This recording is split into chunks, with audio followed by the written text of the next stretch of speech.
Okay, and we're back in video 3, where we're going to talk about how proprioceptive and exteroceptive feedback feeds into the central pattern generators.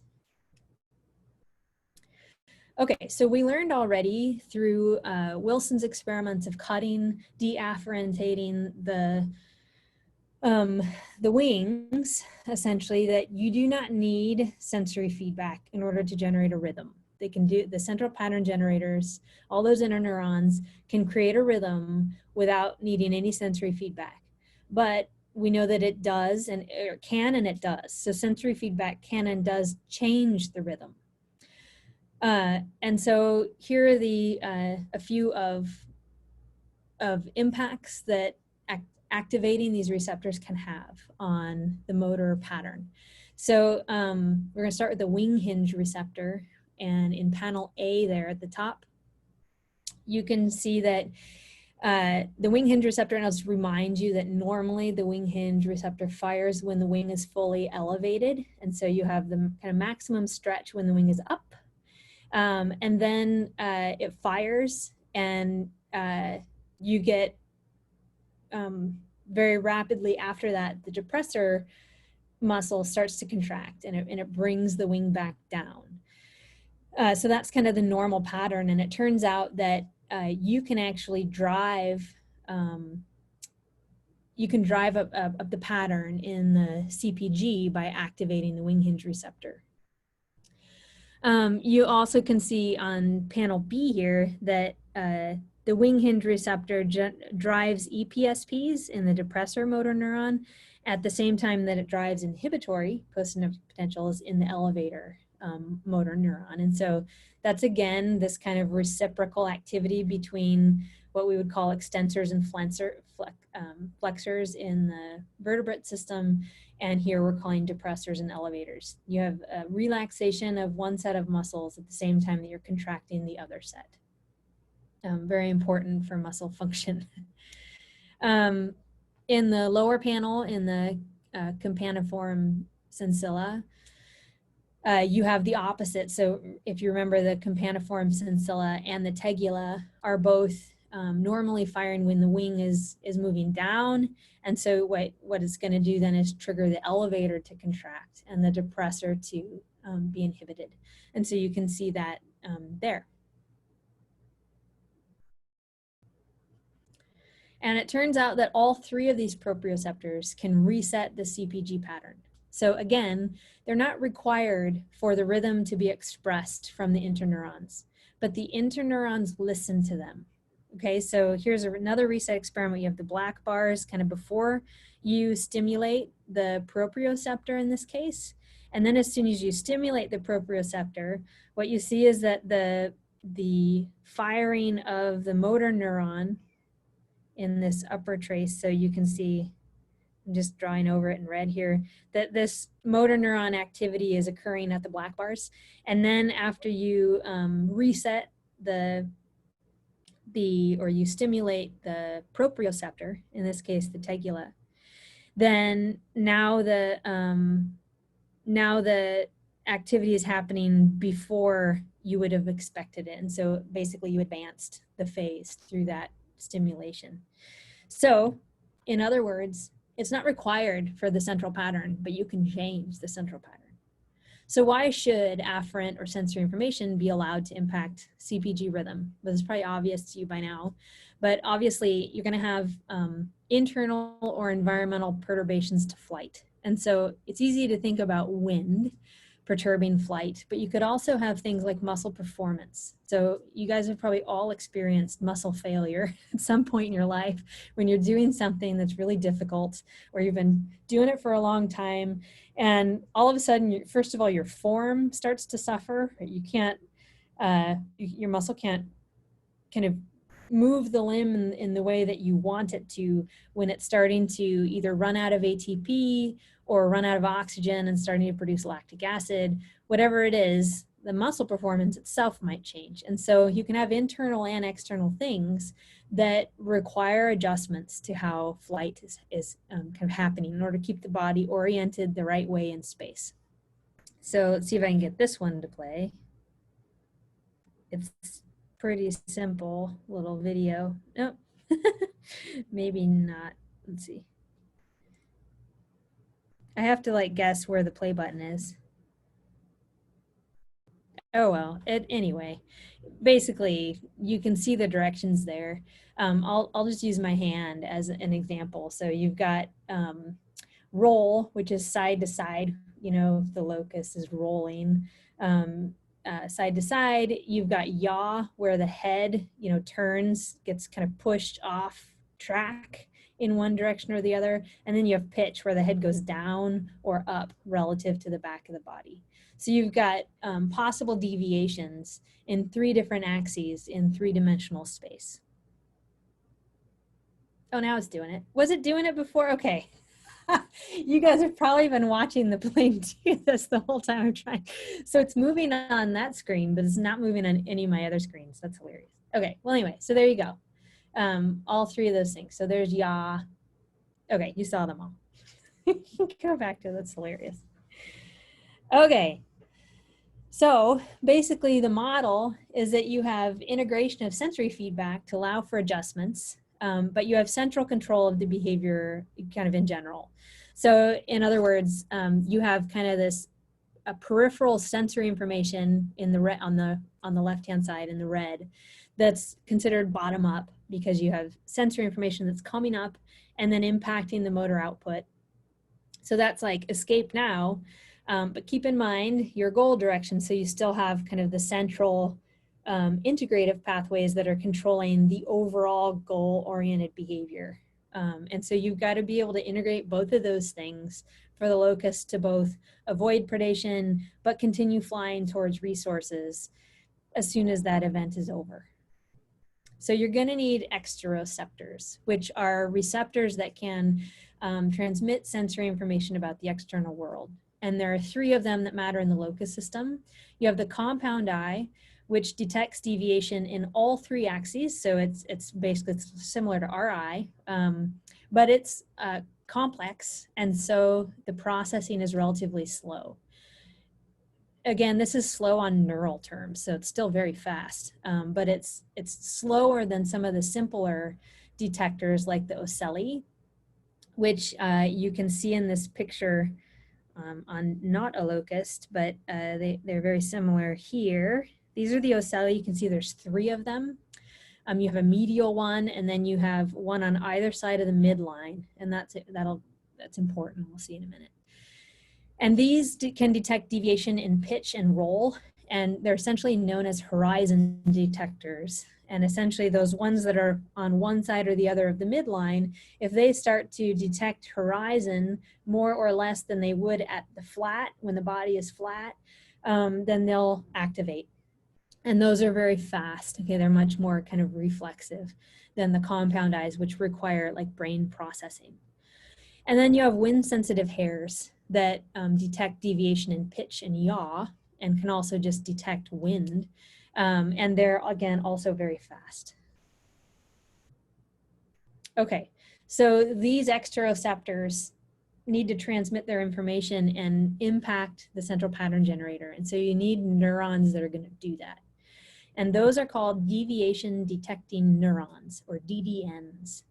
There's a lot of acronyms in this system, so hopefully you guys can kind of keep them all straight. But these are integrating information from the ocelli. So we're going to specifically talk about the ocelli now, in the brain or in the ganglia, and then initiate a motor response. And so you can see the kind of morphology of 3 of these DDNs. One is called the DNI, which receives from the ipsilateral, the same side ocelli. So in this picture, the DNI, you can see the red trace there, always stays on the right side of the midline of the brain, and then all of those thoracic ganglia. It's always on the right.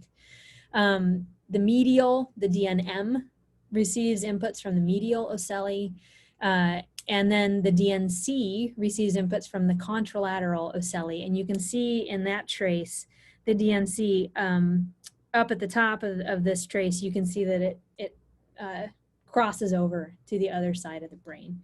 So it's receiving information from the opposite side.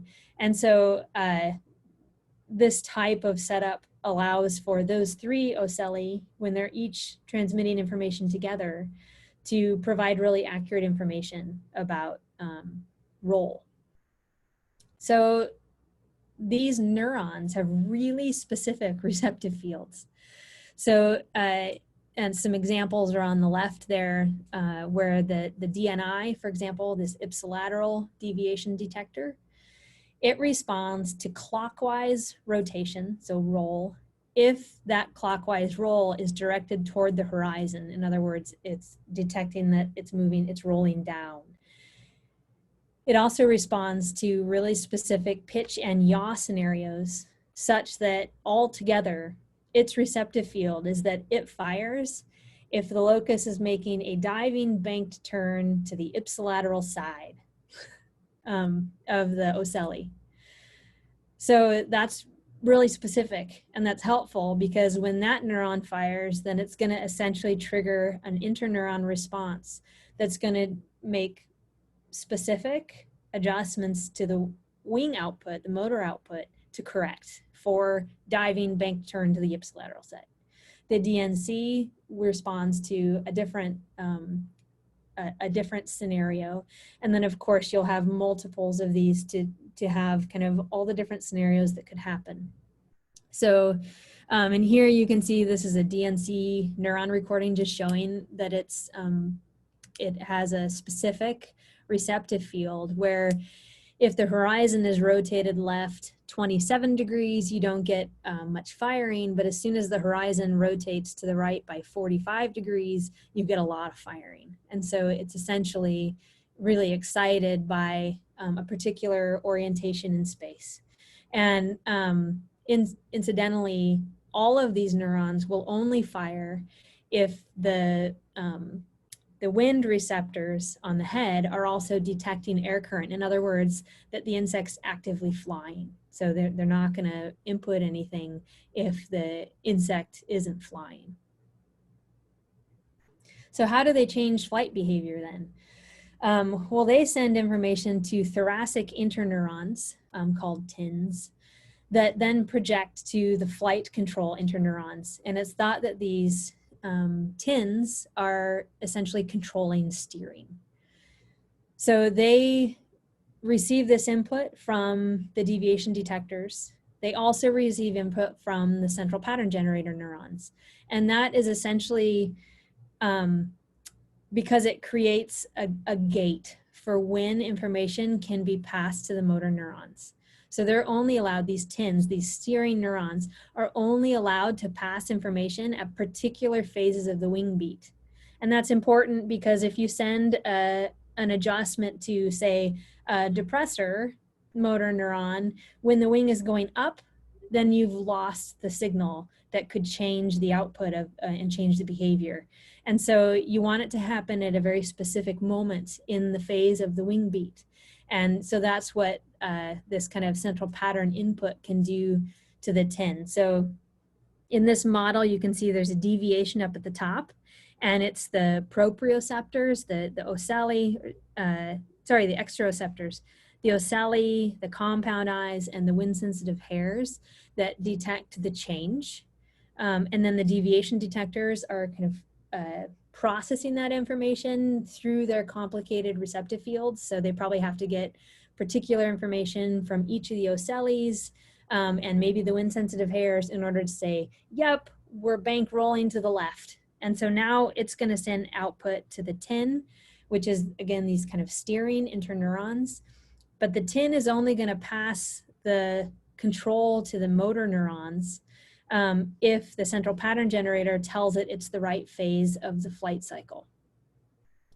After those two things happen and there's kind of a pass through that phasic gate, which is the CPG, then you are turning on the motor interneurons and then the motor neurons, and you get your adjustment. Okay, so one other thing that we haven't really talked about is, so we've now talked about how the rhythm is generated, how you can alter the rhythm through exteroceptive and proprioceptive feedbacks. But how does flight begin in the first place? And there were some hints to this earlier, but this giant interneuron, the tritocerebral commissure giant interneuron, you can remember TCG, turns out to be important. And essentially, if you stimulate it, there's just a short delay before flight initiates. So you can essentially turn on flight by stimulating this one interneuron. And normally what turns it on is that the tarsi are no longer in contact with the ground. So in other words, the animal has jumped. And there's wind occurring on those wind-sensitive hairs, and that initiates the central pattern generator for the wings to start. And so then they fly. So they initiate flight by essentially jumping. And so there's some cool research on, okay, well, what is the neurotransmitter that activates the TCG? We can talk about all these firing patterns and everything, but we also have to remember that on the mechanism side of things, there are, you know, specific cellular processes that are generating these behaviors. So what turns on the TCG? What neurotransmitter talks to the TCG? And a previous hypothesis is that octopamine, which is the insect equivalent of norepinephrine, is what activates CPGs and starts activity. But this paper found that depleting the brain of octopamine you can do that through particular drugs, doesn't prevent flight activity when you puff wind and hold a locust off the ground. So normally if you puff wind and hold a locust off the ground, then you get this activity pattern, which is shown in that kind of upper trace. And if you do that and you deplete the octopamine, the locust can still fly. So panels A and B are just showing A is when you have normal, they're labeling octopamine there with a dye. And you see no activity there, a lot of activity in some brain regions in the locust brain. When you've treated it with reserpine, you can see that it depletes the octopamine. So it basically makes it unavailable to the brain. And in reserpine treated locusts up there in panel C, you can see that essentially that neuron, the TCG, is still firing away, even without octopamine. So obviously then that means that octopamine can't be the neurotransmitter that's turning it on, because you wouldn't be able to turn it on. It turns out that there were a group of people who thought that acetylcholine might be playing a role, and specifically through the muscarinic receptor. So if you think way back to the first week of material, we reviewed the nicotinic and the muscarinic acetylcholine receptor. And the nicotinic acetylcholine receptor is the one that's really important at the neuromuscular junction. So where the motor neuron talks to the muscle itself, that's using acetylcholine through the nicotinic receptor. Here's another place in that motor system where it's using acetylcholine, but through the muscarinic receptor and in these interneurons. So pilocarpine, which is a muscarinic agonist, that means that it turns on the receptor, so it's acting like acetylcholine, can induce flight even if you don't have wind. So in other words, you can turn it on, the TCG neuron, you can get it to fire without the normal sensory inputs, suggesting that it might be acetylcholine that's important in activating flight. So here's again, this is review material from that first week. The muscarinic acetylcholine receptor is a metabotropic receptor, so it uses a second messenger system to initiate its impacts in the cell. And it's activated by acetylcholine again. And what this experiment shows is that in the left-hand panel, you have activity of your TCG neuron again, and it's every time that there's wind, you can see the wind turns on here. When the wind turns on, that neuron is firing action potentials. Then when the wind turns off, it stops. Okay, so this is in the lab, you know, they're puffing wind to turn flight on and off. And you can see these are kind of traces of the elevators and the depressors below it. So you can see the elevator gets excited and then the depressors get excited after that. If you use atropine, which is an antagonist, so this is something that binds to the muscarinic acetylcholine receptor, but it doesn't turn it on. So this is basically a drug that you can block the muscarinic receptor from doing its job. And that prevents flight. And so you can essentially activate flight with an agonist like pilocarpine, and then you can block flight with an antagonist like atropine. And then as soon as you wash away the atropine, then the flight comes back. So these are two experiments that demonstrate what neurotransmitter might be present. And these are really common endocrine methods, actually, to block a neurotransmitter or a hormone and see what happens to the behavior, and then to replace it and see what happens to the behavior. Those are kind of common, kind of necessary experiments in order to say that, yes, this hormone or this neurotransmitter is playing an important role. Okay, so we're going to end on a kind of current news story regarding locusts and these swarms they form. So locusts have become model systems for lots of reasons. They're large, strong flyers with simple circuits. That's what makes them wonderful in a neuroscience perspective. But they're also a huge agricultural pest. So people put lots of money into studying locusts, studying how they work, and essentially how you can stop them. They cause billions of dollars of lost revenue for farmers in these big outbreaks.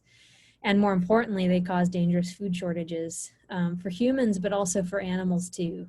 For kind of any animal that depends on this green growth, these locusts, which only happen, once in a while, will eat essentially everything in sight. So a lot of research aims to kind of discover lethal targets for controlling locust flight and spread. So right now, we're in the middle of the biggest plague, locust plague, on record. So this is an awful time, obviously, because it's coinciding with coronavirus. And yeah, it's going to cause a lot of hunger and death in East Africa, which is where this particular outbreak is. So right now, there are estimated 100 to 200 billion locusts, which is basically a super swarm, because normally the swarms are 20 to 150 million, and even those do damage. What they're going to do is they're going to try implementing a biopesticide fungus that's been used before. It produces a toxin that only kills locusts and some related grasshoppers, unfortunately. And they're going to try to keep a second wave of the outbreak, which is expected to happen very soon, from happening. But in order for it to be successful, they have to find the hoppers and then apply enough of this fungicide, or fungus. It's not fungicide, it's a fungus. They're trying to kill the locust with a fungus in order to kill them. And apparently that's going to be a really big effort that's going to cost a lot of money. So they estimate $76 million. And the last that I read, they'd raised about $25 million. So hopefully they're successful. You know, these kinds of treatments always make me nervous because you can't know what all the effects are across the whole environment. But also, this is a pretty big deal, and you're talking about essentially like 25 million people going hungry. So it's a pretty important thing. So anyway, I'm going to end there, and maybe not. There we go. Every time. And I'll see you guys in office hours soon, or in class soon.